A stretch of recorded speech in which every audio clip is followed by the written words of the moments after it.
You always, or you never.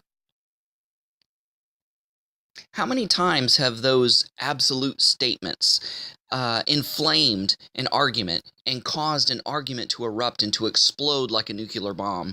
Usually in a relationship such as a deep friendship or a marriage, and we get upset at the other person and say, well, you always say this, or you always do this, or you never do this, or something to this effect.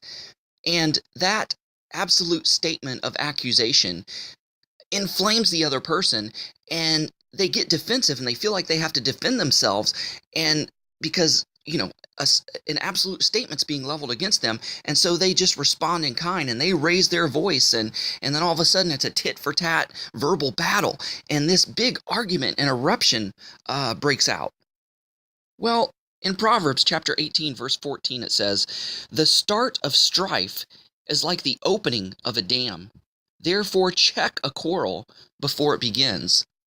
I know in a relationship there's always going to be fights and arguments, and you hurt the ones that you love the most. And a lot of times, a family member or a friend may do something that annoys us and just kind of gets into our craw, and all of a sudden we explode with an absolute statement like, you always or you never.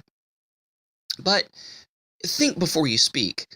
Think, okay, this little thing they do or say annoys the heck out of me, but is this hill worth dying on? Is this a battle worth picking? The start of strife is like the opening of a dam.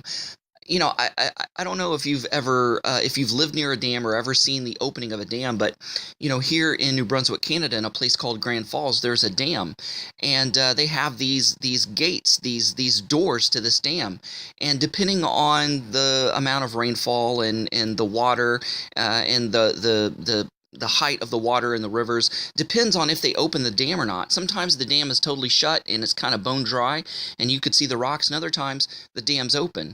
But if if it's bone dry and you slowly open a dam, all of a sudden it's just like this torrent of water that's so loud and so noisy that you can't even hear yourself think, and you can't even hear the other person speak. And that's the way it is with an argument. When an inflammatory statement is made, it's like they hear nothing else, and all of a sudden this argument erupts. And then when two people start arguing, it's like the noise of water from a dam. And how can you stop water from a dam? An ordinary person can't. You stand in the middle of the pathway of an open dam, you're going to be blown away and rushed away by the mighty surge of water and crashed upon the rocks. And this is the illustration the Proverbs is giving. The start of strife is like the opening of a dam. Therefore, check a quarrel before it begins. You know, just uh, just ask yourself: is this worth something to fight over? Is this worth something separating a friendship or creating an argument over? Be the bigger person, be the bigger man, and overlook the offense. Because in Proverbs 18:9, several verses above, it says, "He who covers up a misdeed fosters friendship, but he who gossips about it separates friends." And the way we respond to a statement can make all the difference.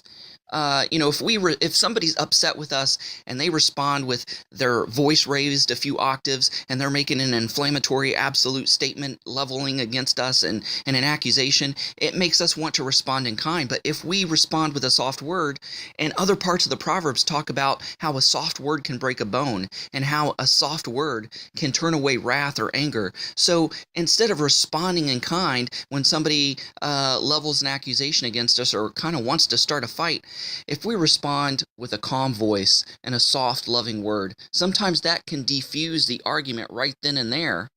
And, the verse here says, the start of strife is like the opening of a dam. Therefore, check a quarrel before it begins. We can check a quarrel by giving a soft answer.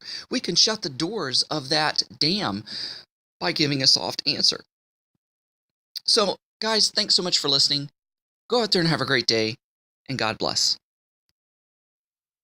AbrahamsDescendants.com, getting back to the first century in a 21st century way.